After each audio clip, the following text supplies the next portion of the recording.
dimanche dernier. Et il est important que chacun d'entre nous puisse comprendre que si on ne se positionne pas, si nous ne choisissons pas, nous n'aurons pas. Amen. La Bible dit, je me trouvais à mon poste. Et parce que tu te trouves à ton poste, tu arrives et tu peux rencontrer Dieu. Amen. Amen. Donc il est indispensable que chacun d'entre nous se souvienne déjà de base ce que nous avons vu dimanche dernier. Amen. Dans le psaume 91, au verset 8, la Bible dit,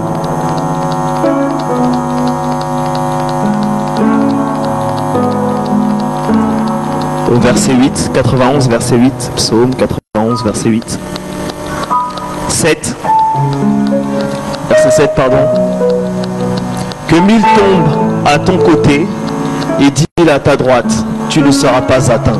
Amen. Je vous invite à lire ce psaume en entier, chez vous. Amen. Psaume 91. Ça parle de la protection. Amen. Ça parle de comment Dieu protège. Et là, Dieu nous explique que 1000 peuvent tomber à notre côté, 10 000 à notre droite, nous ne serons pas atteints. Amen. C'est une promesse. Amen. Mais chaque promesse, chaque héritage nécessite que l'héritier fasse valoir ce qu'il doit faire pour obtenir cet héritage. Amen. Parfois, nous voyons dans les familles que certaines personnes peuvent hériter, mais doivent attendre l'âge de 25 ans. Dans d'autres familles, on voit que celui peut hériter si seulement il a le diplôme. Dans d'autres familles, on voit que cela peut hériter si il est marié. Amen. Et cet héritage que Dieu nous donne à chacun d'entre nous, il est conditionné. Amen. Conditionné par le fait de devenir enfant de Dieu. Amen. Né de nouveau. Amen. Je précise, né de nouveau. Donc si on n'est pas né de nouveau, cet héritage est le royaume des cieux, le royaume de Dieu.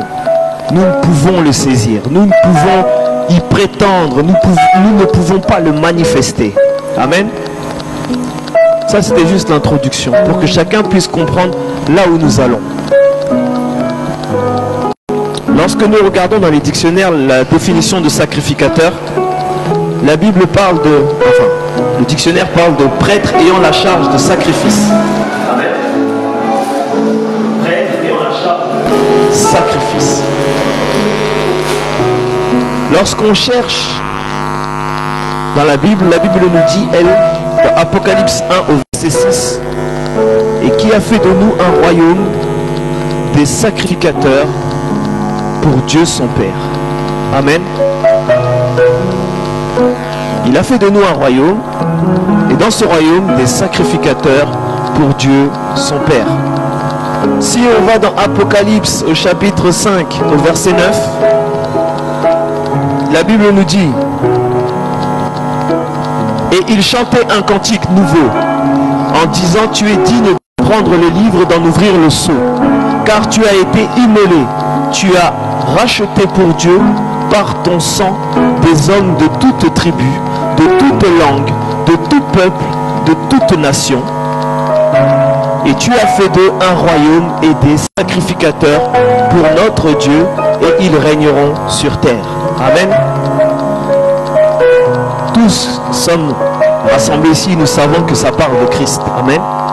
Ça parle de Jésus. Amen. Le sacrifice de Jésus sur la croix nous permet de devenir ces sacrificateurs pour le Père, pour son royaume. Amen. Et le fait d'être sacrificateur fait de nous des gens qui sont de ce royaume. Amen. Fonction première d'être dans le royaume, c'est sacrificateur. Amen. Est-ce que vous comprenez? On n'a pas dit un royaume de pasteurs, on n'a pas dit un royaume de Congolais, non. Et la Bible lui explique bien, de toute langue, de toute tribu, de toute nation. Donc ce n'est pas notre passé, ni ce que nous sommes, ou d'où nous venons, ou notre statut, notre rang social, c'est pas ça. Amen. Amen. Vous m'avez l'air un peu lourd. Amen. Soyez concentrés, c'est important. Dieu veut nous faire comprendre que le sacrificateur là où il est. C'est un don et c'est un héritage. Amen. Mais cet héritage, c'est pour ceux qui sont nés de nouveau, ceux qui ont accepté de prendre Christ comme Seigneur et Sauveur. Amen. Le rôle du sacrifice ou du sacrificateur.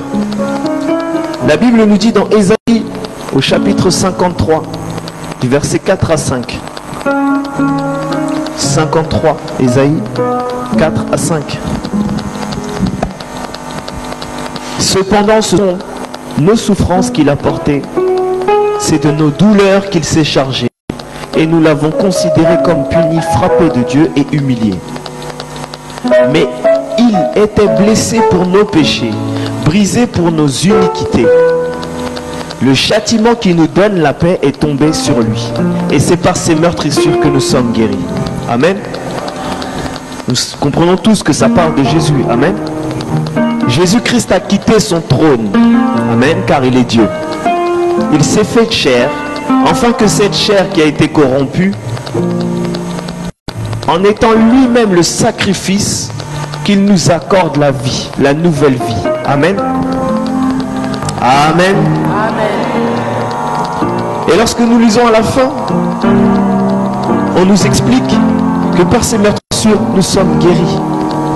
Que le châtiment qui nous donne la paix est tombé sur lui. C'est tout simplement pour nous faire comprendre que Christ a servi de brebis. C'est pour ça qu'on chante souvent l'agneau de Dieu, l'agneau de Dieu, l'agneau de Dieu. Amen. Parce qu'il a été le sacrifice par lequel nous rentrons dans ce nouvel héritage, dans cette nouvelle alliance. Amen. Et c'est pourquoi Christ lui-même a dit, il est avantageux que je m'en aille. Mais il a aussi dit dans sa parole, à chaque fois que vous vous réunissez, faites ceci en mémoire de moi. Il n'était pas question de le faire en mémoire de Jésus dans le sens on se souvient de lui, non. De se souvenir de l'alliance. Amen. La Sainte Seine, ce que nous venons de faire, ce que nous venons de prendre. La Sainte Seine a une dimension qui nous permet de nous protéger, de nous restaurer, de nous guérir, de, comment dire, de réinstaller, amen, de remettre à zéro. Là où il y avait un problème, la Sainte Seine est là pour nous transformer, amen, pour remettre les choses à leur place initiale. Et c'est pourquoi il n'y a pas de fréquence. On dit juste à chaque fois que vous vous réunissez. Aujourd'hui, religieusement, on le fait le dimanche. Amen. Mais je vous dis que si tu te réunis, tu vas chez ton père, chez ton frère, tu peux le faire à chaque fois. Amen. Comme tu as envie. Parfois vous êtes deux, il y a ta femme, il y a ton mari. Vous pouvez le faire aussi à chaque fois, si vous avez envie. Amen. Nous devons comprendre que nous ne vivons pas une vie de religiosité, mais nous devons vivre une vie de révélation. Amen. Donc le rôle du sacrifice. Christ est mort en tant qu'agneau. Il a accepté de servir de bouc émissaire pour que nous soyons sauvés. Amen. Et donc, il est important que nous puissions comprendre que dans ce monde dans lequel nous vivons, si aujourd'hui nous pouvons dire que nous sommes chrétiens, si aujourd'hui nous pouvons dire que nous sommes enfants de Dieu, c'est parce qu'il y a eu un sacrifice. Amen. Donc le sacrifice est le point de départ de la vie chrétienne. Amen. Sans sacrifice, il n'y a pas de spiritualité. Amen. Sans sacrifice, il n'y a pas de vie de l'esprit. Si Christ n'avait pas fait ce sacrifice-là, nous serions toujours des hommes faits de chair et vivant la vie comme des animaux. Amen. Des hommes animaux, sans espérance, sans rien. Amen. Donc ce sacrifice nous permet de rentrer dans la dimension du surnaturel. Et c'est là-dessus que Dieu veut nous faire comprendre ce matin, cet après-midi. Nous devons vraiment comprendre que cette portée, ce message, a juste pour nous faire comprendre que si nous ne faisons pas de nos vies des vies sacrificateurs, nous finirons par être les sacrifices. Amen. Je vous dis la vérité. Si nous ne voulons pas vivre comme sacrificateurs, nous finirons comme sacrifices. La Bible nous a parlé dans Psaume 1000 à mon côté. Ça fait 11 001 en tout. Donc Dieu nous montre qu'il te met à part. Mais lorsqu'il te met à part, c'est parce que tu es dans le royaume. Et dans ce royaume, tu fais fonction de sacrificateur. Si tu n'es pas sacrificateur, je te le dis, tu deviens sacrifice. Chose simple. La Bible dit, la terre ne vous enseigne-t-elle pas? Pour que nous puissions manger, tout ce que nous mangeons, c'est quelque chose que nous avons tué. Pour qu'il y ait la vie, il faut qu'il y ait la mort. Christ nous l'a démontré. Pour que nous ayons la vie éternelle, il est mort. Amen. Lorsque tu veux manger un poisson, un poulet, tout ce que tu veux, tu le tues d'abord. Donc tu mets la mort pour toi obtenir la vie. Les fruits et les légumes, c'est la même chose. Tant qu'ils sont reliés à l'arbre ou à la terre, ils sont vivants. Quand on les arrache, c'est fini, ils sont morts. C'est pour nous faire comprendre que c'est le principe. Sur cette terre, ça marche comme ça. Si nous ne voulons pas accepter le fait que nous sommes sacrificateurs, nous finirons en sacrifice. Je sais que ça a l'air dur, ça fait peur, mais c'est la réalité. Lorsque Dieu a créé les choses, il a mis un équilibre. Il y a la lumière, il y a les ténèbres. Il y a l'esprit et il y a le naturel. Le naturel n'existe pas sans l'esprit. L'esprit domine sur le naturel. Mais l'esprit a besoin du naturel pour se manifester sur terre. Amen. Et c'est pourquoi nous avons l'esprit et nous avons le corps. Le corps nous permet de pouvoir ramener les choses d'en haut sur cette terre. Amen. Mais c'est à nous de comprendre, chacun individuellement, que si nous ne faisons pas les efforts de prendre notre rôle de sacrificateur, je répète, nous servirons de sacrifice. Amen.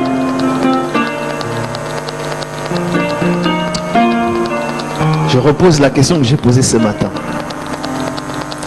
Les premiers hommes sur terre dans la Bible, nés sur terre, je ne parle pas d'Adam et Ève, je t'ai tiré de nom, nés, les premiers. Qu'est-ce qu'on nous parle d'eux en premier dans la Bible? Qui sont-ils d'abord? Pour ceux qui étaient là le matin, c'est facile. Qui sont les premiers-nés d'humains sur terre? Caïn et leur histoire. Est-ce qu'on nous a dit que Caïn était beau, il était grand, il faisait du golf, il était musclé, il faisait des pompes, où il habitait je ne sais où? Non. La seule chose qu'on nous explique, c'est qu'ils ont fait des sacrifices. C'est pour nous planter le décor qu'au commencement, en tant qu'homme sur cette terre, ta vie démarre par le sacrifice. Si nous ne prenons pas conscience, amen, si nous ne prenons pas conscience qu'au commencement, la vie démarre par le sacrifice et que nous sommes des sacrificateurs, nous serons les sacrifiés. Je sais que c'est dur, mais c'est la réalité. Lisez Genèse chapitre 4, vous verrez que la première chose qu'ils ont fait, ce sont des sacrifices, rien d'autre. Ils ne se sont même pas mariés. Amen. C'est des sacrifices. Nous aussi, nous devenons en Christ par le sacrifice. Est-ce que vous comprenez? Est-ce que vous comprenez? Je veux vraiment que vous puissiez comprendre que c'est quelque chose d'indispensable. Si on veut avancer bien avec Dieu, il faut comprendre que ça, c'est une notion, c'est un fondement. La Bible dit que si le fondement est renversé, que fera le juste? Donc ça, c'est un fondement. On nous explique, Genèse chapitre 4, les premiers hommes qui étaient Abel et Caïn ont fait quoi? Un sacrifice, une offrande. Amen. Et un a été agréé. Et donc, ça nous explique de la question de comment faire une offrande, ou un sacrifice. Amen. Genèse chapitre 4, verset 4. Et Abel de son côté fit une des premiers-nés de son troupeau et de leur graisse. L'Éternel porta un regard favorable sur Abel et sur son offrande. Amen. Il a donné les premiers-nés, les prémices. Ce qui compte, ce qui est important, ce qui a de la valeur. Vous savez, quand vous êtes jeune, vous travaillez, pour la première fois, vous êtes tout content. Je vais m'acheter un téléphone, un truc. Ça parce que c'est la première, c'est la première fois qu'on reçoit la première richesse. Amen. Lui, il a donné ce qui était important, pas le superflu. Amen. Et ça, c'est pour nous faire comprendre, est-ce que lorsque nous faisons des sacrifices, des offrandes, nous donnons les premiers ou le superflu? C'est une question que chacun pourra répondre individuellement. Amen. Parce que le Saint-Esprit vous parle aussi. Amen. Il pose la question, chacun répond en son âme et conscience. 1 Chroniques 21-24. 1 Chroniques 21-24. La Bible nous dit, mais le roi David dit à Ornan, non, je veux l'acheter contre sa valeur en argent, car je ne présenterai point à l'Éternel ce qui est à toi. Et je n'offrirai point un holocauste, ou dit une offrande, ou un autel qui ne me coûte rien. Je rentre un peu plus. David est en train d'expliquer à la personne à qui il parle qu'il est obligé d'acheter la chose pour l'offrir à Dieu. Même si lui il veut donner, il ne veut pas. Moi je vous dis maintenant, chacun le prend comme il veut. Mais ça veut dire que si la personne donne à David et que David donne à Dieu, c'est la personne qui est bénie, c'est pas David. Amen. Donc il dit, je dois payer car je ne peux offrir quelque chose qui m'est coûté. Et c'est ça qu'on appelle les prémices. Donner des choses qui ont de la valeur, pas des choses j'ai une pièce rouge. Hein. Bon, je veux mettre dans les offrandes la pièce rouge. On ne sait jamais. Bon, c'était là, hein, donc je vais donner. Non, c'est pas ça. Amen. Quelque chose qui a de la valeur, quelque chose que tu peux faire avec, quelque chose qui t'importe. Amen. Nous passons. Anne, un autre exemple de sacrifice. Vous connaissez l'histoire, c'est dans 1 Samuel, du verset 1, chapitre 1, verset 11. Elle fait un vœu à Dieu.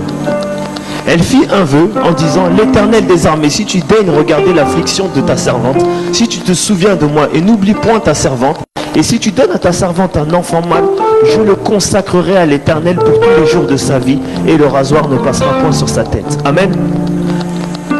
Ce que j'aime chez Anne, c'était une femme révélée, une femme qui cherchait. Premièrement, elle a dit, si Dieu lui donne, elle consacrera l'enfant à Dieu. En second, elle dit, le rasoir ne passera pas sur sa tête. Parce qu'à cette époque, il y avait des juges avant d'avoir des prophètes. Et les juges géraient Israël. Avant lui, il y avait Samson, qui devait avoir les cheveux longs et qui ne devait pas les couper. Donc elle dit à Dieu, si tu me donnes un enfant, si tu me donnes un fils, je le consacre et je te le donne. Et je ne lui couperai pas. En gros, il sera au service de toi. Je ne m'immiscerai pas entre toi, Dieu, et cet enfant. Amen. C'est aussi une notion de primauté. Elle n'a pas donné le deuxième, le troisième. Elle donne quoi? Son premier. Alors qu'elle ne peut même pas avoir déjà. Amen. C'est pour nous faire comprendre qu'un sacrifice, c'est pas quelque chose de désuet ou quelque chose de comment dire, inutile. Non, c'est quelque chose qui coûte. Elle a dit le premier. Déjà, j'ai pas. Si tu me donnes, je te le donne. Est-ce que vous comprenez? Elle a dit, si tu me donnes, Père, ça je te le donne. C'est à toi. Après, elle n'a pas dit qu'il n'y aura pas la suite. Elle savait que s'il y a un après, c'est ouvert. Amen. Mais elle a dit le premier, les prémices, le plus important, cette première joie, cette chose qui m'émoustille, qui me rend fier, ça sera pour toi. Amen. Ça, c'est pour nous faire comprendre comment faire un sacrifice. Qu'est-ce qu'un bon sacrifice agréé? Quelque chose qui coûte. Les prémices, ce qui fait la joie, ce qui nous rend heureux. Amen.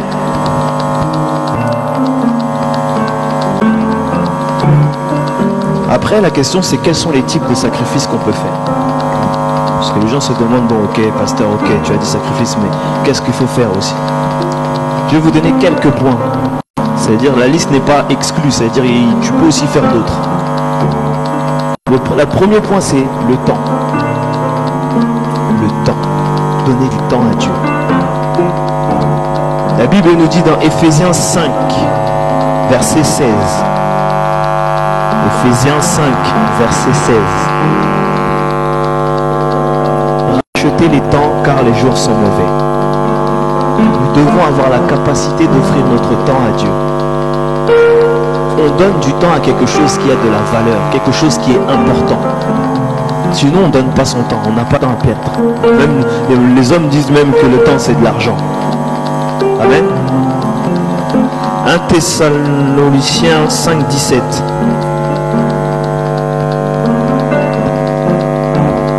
Priez sans cesse. Chose simple. Priez sans cesse.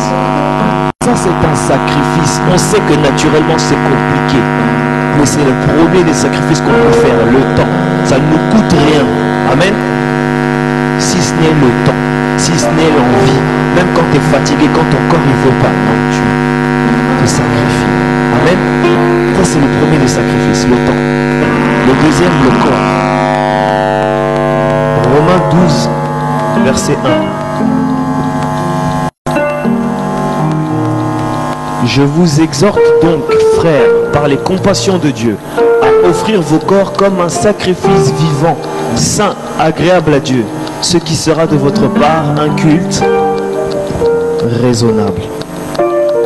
Est-ce que nous comprenons? Donc on nous explique que nous ferons un bon culte si nous sacrifions notre corps. Amen. Et ce serait une bonne chose, raisonnable. C'est-à-dire c'est pas non plus un truc génial et épatant, non, c'est raisonnable, c'est bien. Amen. C'est pour dire que c'est une bonne chose, mais il y a mieux. Amen. Raisonnable. Voilà. C'est raisonnable. C'est égal. C'est une bonne chose. Amen.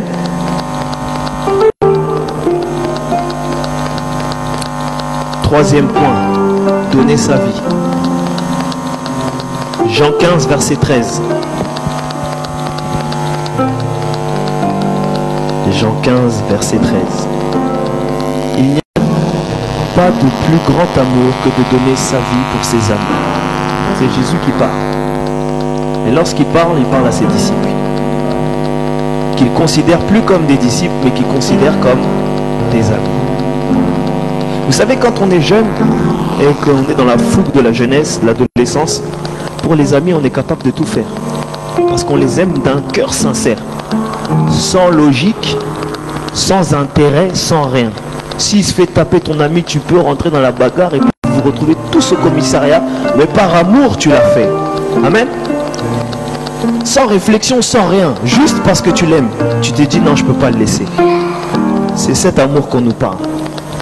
Et si nous aimons Dieu, amen, si nous aimons Dieu d'un cœur sincère, si nous aimons Dieu d'un cœur sincère, nous devons donner nos vies. Amen. Parce que dans la jeunesse, moi je vous parle de choses vécues. Dans ma jeunesse, pour mes amis, je pouvais parfois faire des choses, quand je réfléchis aujourd'hui, c'est n'importe quoi. Parce que mon cœur, je les aimais. C'était plus important que tout. Maintenant, si on remet la chose sur la jour d'aujourd'hui, donc Dieu aujourd'hui est plus important que tout dans ma vie, nous devons donner nos vies. Amen. Mais aujourd'hui, on est lourd. On a des logiques.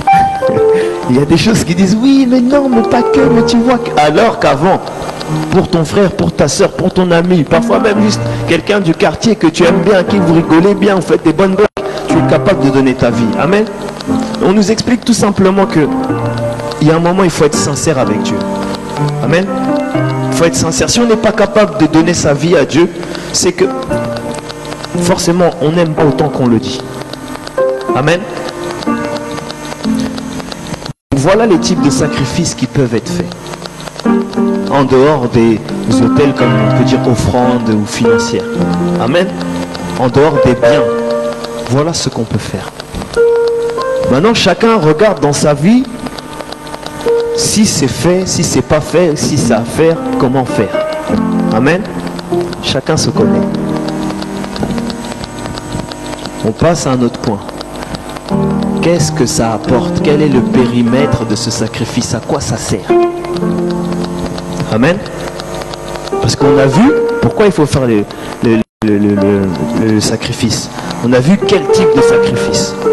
On a vu le rôle du sacrifice. Mais maintenant, on va voir dans quoi ça intervient les sacrifices. Le premier point qu'on va regarder, c'est l'histoire de Rahab. Amen. Rahab est une prostituée qui vivait à Jéricho. Et Josué envoie des espions pour espionner la ville avant de la prendre et de la siéger. Et ces espions, le roi de Jéricho ou le responsable de Jéricho entend qu'il y a 2 espions. Il envoie donc des personnes, des soldats sûrement, aller chez Rahab pour attraper ou trouver ces fameux espions. Et Rahab les protège, les garde en disant non, ils sont déjà partis, allez voir. C'est dans Josué au chapitre 2, vous pourrez lire en entier. Lorsque Rahab fait ça, déjà elle a une discussion avec eux avant. Et elle fait comprendre que la région a déjà entendu parler de ce peuple, de ce qui s'est passé en Égypte. Amen. Amen. Et lorsqu'ils viennent pour prendre cette ville, parce qu'elle s'est sacrifiée pour pouvoir protéger ces gens, ils lui disent de mettre un tissu rouge ou un fil rouge, afin que lorsque eux ils vont assiéger la ville, ils épargnent cette maison. Amen. Mais lorsqu'ils épargnent la maison, ils n'épargnent pas que Rahab, toute personne qui est dans sa maison. Amen. Et là, ce n'est plus une histoire de famille. C'est une histoire de toute personne qui est dans sa maison sera épargnée. Je m'arrête là. On passe au deuxième exemple pour qu'on puisse bien comprendre. La Pâque juive. Exode chapitre 12, verset 1 à 20. C'est très long. Je ne sais pas si on a le temps de vraiment rentrer dedans. Mais je vais résumer. Vous pourrez lire du verset 1 au verset 20 à la maison. Pour ceux qui connaissent l'histoire, c'est l'histoire de l'ange destructeur qui vient pour tuer tous les premiers-nés, ce qui est important. Amen. On revient à la même chose. Les premiers-nés, ce n'est pas seulement les nés des enfants. Moi aussi, je suis un premier-né, mais je peux aussi avoir un premier-né. Est-ce que vous comprenez? C'était ça. L'ange venait tuer les premiers-nés. Ce n'était pas une histoire seulement d'enfants. Il y avait des adultes premiers-nés et des personnes âgées aussi premiers-nés. Voilà. C'est ce que cet ange était venu. C'était son travail. Et il a été révélé à ce peuple par Dieu qui parle à Moïse et qui dit et à Aaron de mettre le sang de l'agneau sur les linteaux des portes et de faire un sacrifice. Et toute personne qui sera dans cette maison sera protégée. Amen. Là, il n'était pas encore aussi histoire d'Israël ou de trucs, non. Toute personne qui se trouve dans cette maison où il y a le sang sera protégée. Amen. C'est pour faire comprendre que là, c'est pas une histoire d'Israël ou de je... Non, tu es dans la maison où il y a eu le sacrifice, tu es protégé. Donc si parmi ces Israélites, ils aimaient bien certains Égyptiens ou certaines personnes, il peut lui dire, viens manger à la maison, sans pour forcément lui expliquer, viens seulement. Et lorsque l'ange va passer, s'il est dans la maison, il est sauvé. Amen. C'est pour nous faire comprendre. Ce point est le point de Rahab, nous faire comprendre que, en tant que sacrificateurs, nous avons la capacité de protéger nos maisons, les nôtres. Amen. Ce que nous aimons. Oui, ça demande des sacrifices, de faire ce que les autres ne feront jamais. Amen. Ça demande de faire des sacrifices dans la prière, dans l'intercession, mais également des autels qui vont crier. Comme je le disais tout à l'heure, soit tu es sacrificateur, soit tu seras un sacrifice. C'est à nous de choisir qu'est-ce qu'on veut être. Parce que comment le monde fonctionne aujourd'hui, il y a le monde naturel et le monde spirituel. L'un ne va pas sans l'autre. Maintenant, le monde spirituel peut dominer sur la terre car il n'a pas le droit. Dieu a créé la terre pour que ce soit les choses qui vivent, qui puissent en jouir.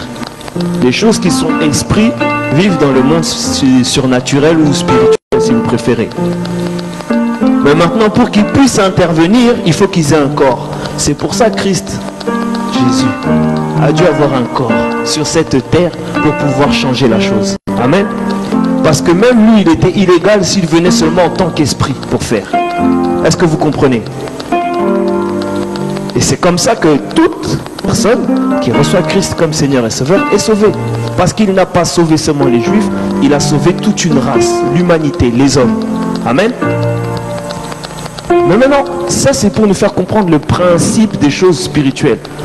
C'est-à-dire que les choses naturelles ont la gestion du calendrier. Ils peuvent prévoir des choses, mais ils ne peuvent pas agir sur terre. Pour agir, il faut une transaction. Et cette transaction, c'est le sacrifice. C'est pour ça que vous verrez que les gens dans les sciences occultes font beaucoup de sacrifices pour obtenir des choses venant de forces obscures. Amen. Mais ça, c'est un principe divin. C'est le principe que Dieu a mis en place. Eux, ils l'ont compris. Mais nous, aujourd'hui, en tant que chrétiens, on ne veut même pas appliquer ce que Dieu a expliqué au début dans Genèse au chapitre 4. C'est même pas dans Éphésiens, non, c'est dans Genèse chapitre 4, les premiers hommes arrivés sur terre, nés d'une femme, Abel et Caïn, ils ont commencé par quoi? Les sacrifices. Et nous éludons la question en disant non, ça c'est encore les trucs, les églises ils veulent nous faire les poches, patati patata. Je vous dis, comme ça c'est fait, moi avec Dieu je suis tranquille. Soit vous êtes sacrificateur, soit vous êtes sacrifice. Maintenant c'est à vous de choisir. Maintenant vous savez, moi j'ai fait ma part, je vous ai expliqué que même dans la Bible ça commence avec ça. L'histoire des premiers hommes nés d'une femme, qui est Abel et Caïn, ça commence, on ne nous parle pas de leur femme, on ne nous parle pas de leur projet, on ne nous parle pas de là où ils... Non, on nous dit, il y en a un qui a fait une offrande, l'autre il a fait. Maintenant celui qui a les oreilles pour entendre, qu'il écoute. Amen. Le sacrifice, c'est ce qui permet de pouvoir rentrer dans toutes les promesses que Dieu nous a données dans sa parole. Amen. Le sacrifice, c'est ce qui permet aux choses spirituelles d'en haut de venir en bas. C'est pour ça que les gens de la science occulte font aussi des sacrifices. Parce qu'ils vont chercher d'autres forces négatives. Mais pour qu'eux aussi puissent intervenir, il faut aussi qu'ils fassent des transactions, non des sacrifices.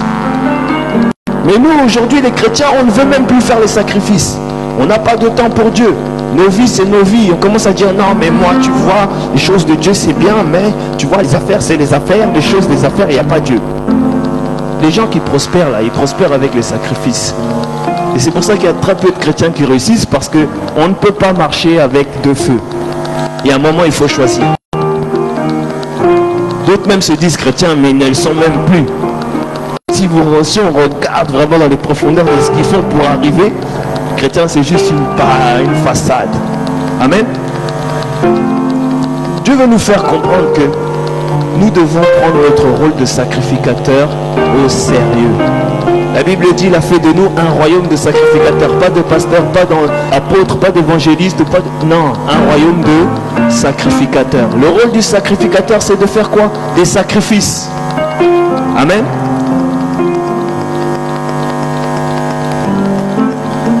Troisième personne, Gédéon, Juge chapitre 6 au verset 19. Juge chapitre 6 au verset 19. La Bible nous dit, Gédéon entra, prépara un chevreau et fit avec un épha de farine des pains sans levain. Il mit la chair dans le panier et le jus dans un pot, les lui apporta sous les térébintes, les présenta. Verset 20. L'ange de Dieu lui dit, prends la chair, les pains sans levain, pose-les sur ce rocher, et il répandit le jus et il fit ainsi. Si on regarde la suite après, il fait un autel qu'il appelle Éternelle Paix. Et dans cette période, je rappelle pour ceux qui ne connaissent pas l'histoire, Gédéon descend d'une famille de Manassé, la plus pauvre, la plus petite, et Dieu le choisit et lui parle et lui dit vaillant héros. Lorsque Dieu lui parle, qu'est-ce qu'il fait? Il prend son chevreau et il l'offre en tant que sacrifice et l'appelle Éternelle Paix. Parce que le problème qu'ils avaient actuellement, c'était la guerre contre les Ammonites et tous les peuples barbares qu'il y avait autour. Amen.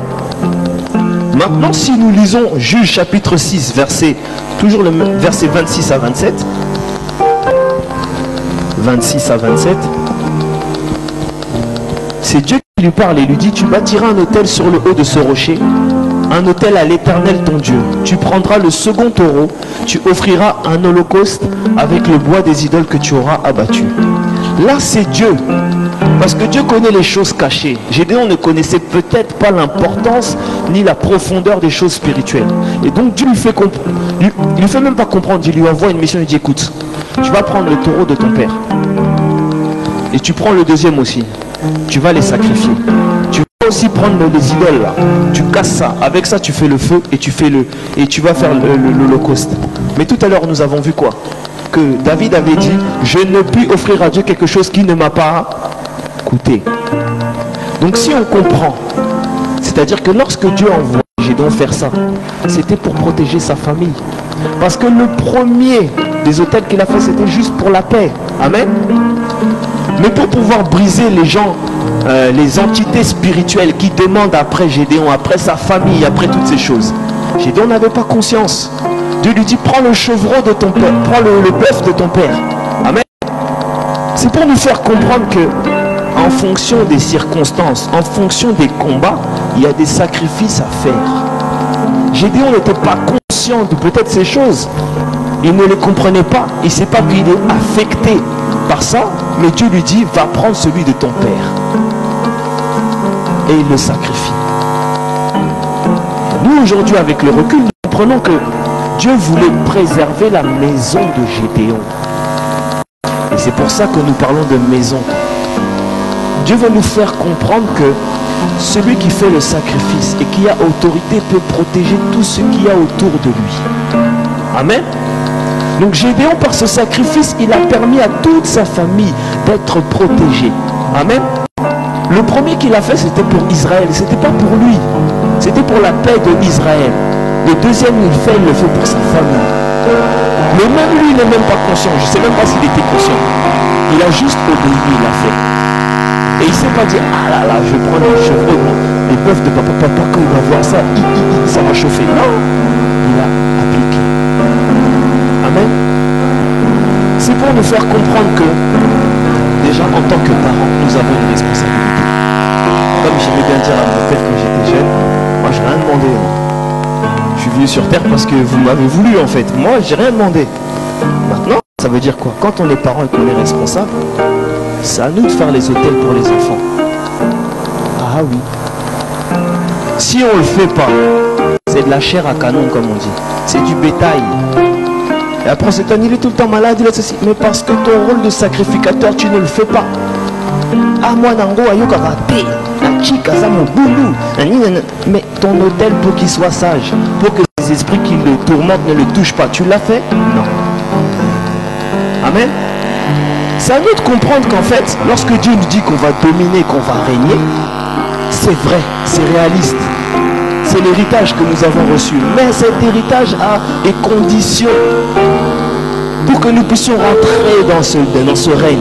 Dieu aujourd'hui nous fait comprendre que nous devons faire des offrandes, nous devons faire des autels en fonction des choses qui se lèvent devant nous. Mais si nous lisons l'histoire, Gédéon n'a pas fait l'autel après la guerre. Parce qu'aujourd'hui c'est le problème de l'église. Nous voulons vivre que dans la reconnaissance. Dieu l'a pas fait, je ne vais pas faire. Le temps que Dieu fasse, après je vais faire. Et après on s'étonne qu'on a des vies down. On doit faire avant. C'est avant le combat qu'il faut ouvrir les choses d'en haut pour qu'il nous accompagne pendant le combat. Donc en tant que parents, en tant que grands-parents, en tant que cousins, en tant que frères, c'est à nous en tant que sacrificateurs. Amen. Sinon on deviendra les sacrifices. Je reviens donc sur ce qu'on a lu. Psaume 91, verset 8. 7 ou 8. 7. Que 1000 tombent à côté, 10 000 à droite, tu ne seras pas atteint. Vous savez là, quand il parle, Dieu n'a pas dit qui. C'est pour nous faire comprendre que si nous ne rentrons pas dans la dimension dans laquelle il nous appelle, on peut être soit les 1000, soit les 10 000. Amen. Amen. Donc si on veut être le 1001 là, le le 11 001, si on veut être celui qui est sauvé là, c'est à nous de nous positionner. Et ça, on nous a expliqué ça dimanche dernier. Amen. Maintenant, Dieu nous fait comprendre que positionnement vous demande d'être un sacrificateur. On doit être des sacrificateurs, sinon on finit par être un sacrifice. Amen. C'est la vérité, c'est la réalité. Ce monde, il marche comme ça. Ça fait peur, mais c'est comme ça. Soit tu es le sacrifice, soit tu es celui qui sacrifie. Il faut choisir. Amen. C'est pour ça que Caïn s'était fâché. Parce que lui, il fait ce sacrifice. On lui dit, mais ton truc là, laisse tomber. Il a mal agi. On en rigole, mais il a mal agi. Et Dieu lui explique, attention, il y a quelque chose qui t'attend là, si tu te laisses faire, tu vas mal agir. Et il a mal agi. Parce que le sacrifice, c'est ce qui permet. Et en plus, lorsqu'on voit ce qui se passe, Dieu lui dit quoi? Le sang de ton frère crie. Le sacrifice, ça crie. Donc lorsque tu fais un sacrifice pour Dieu, ça crie. Ça fait du bruit dans le monde spirituel. Et lorsqu'on va essayer de vouloir prendre ta maison, prendre les tiens, prendre ce qui t'appartient, comme ça crie là, personne ne peut toucher. Amen. Mais c'est à nous de comprendre que si maintenant on veut être des chrétiens ou des bébés spirituels, parce que c'est ça le gros problème, les bébés spirituels qui donnent la grâce, c'est bien, mais le bébé, la Bible dit, il ne diffère en rien d'un esclave. Amen. Tu ne diffères en rien d'un esclave. Donc maintenant, il faut prendre son courage à deux mains et devenir un sacrificateur. J'ai pas dit pasteur, j'ai pas dit prophète, j'ai pas dit ancien. Tu vas pas gérer l'église, t'inquiète, c'est pas ça que Dieu dit. Dieu, il a dit sacrificateur. Tu veux prospérer dans tes affaires, sois un sacrificateur. Tu veux qu'il y ait plus la maladie dans ta maison, sois un sacrificateur. Amen. Je vais passer un dernier point. Daniel chapitre 5, versets 25 à 27. Et après, vu que le temps est un peu court, Daniel chapitre 5, 27. Je vous explique l'histoire. C'est l'histoire du roi Belshazzar, fils d'un roi lui-même. Comme il était roi et qu'il pouvait tout se permettre, cet homme, il a pris les ustensiles du temple d'Israël qui appartient à Dieu pour faire la fête avec ses concubines. Il boit son vin, il fait ses bêtises, il prend l'assiette de pain, de trucs, il vient, il lance. Ils ont fait ce qu'ils voulaient avec les choses de Dieu. Dieu s'énerve. Amen. Dieu s'énerve. Et une main apparaît et commence à écrire dans une langue que personne ne peut comprendre. Le roi est saisi d'épouvante et de frayeur, il a peur. Parce qu'un roi, que vous le vouliez, que vous ne vouliez pas, pour qu'il arrive à la dimension de roi, à côté de lui, il y a des architectes. À côté de lui, il y a l'armée. Derrière lui, il y a tout ce qu'il faut pour gérer. Et dans les gens qui gèrent aussi, il y a aussi des gens de la science occulte. Pour gérer les pouvoirs, les puissances, contre-puissances. Donc quand il voit ça, il sait que là, c'est chaud. Amen. La Bible témoigne que sa femme dit, je connais un homme du temps de ton père qui s'appelait Daniel, qui avait la sagesse des dieux. Appelons-le. Il l'appelle. Daniel lui explique même son rêve. Et après, il lui dit ce qui était écrit. Il était écrit, compter, compter, peser et diviser. Amen. Compter, compter, peser, peser et diviser. Vous savez, dans le monde spirituel, il y a des transactions. Lui, qu'est-ce qu'il a fait? Belshazzar a mal agi. Dieu a fait quoi? Il a compté. Il a pesé ses actions. Il a pesé ses sacrifices. Il a pesé. Et à la fin, il a divisé. Et il a vu qu'il n'y avait rien. Il est mort. Amen. C'est pour nous faire comprendre qu'il y a des moments, on est dans la course de la vie, il y a des moments, il y a des stops dans le monde spirituel. Et après, on fait les comptes. Mais personne ne sait.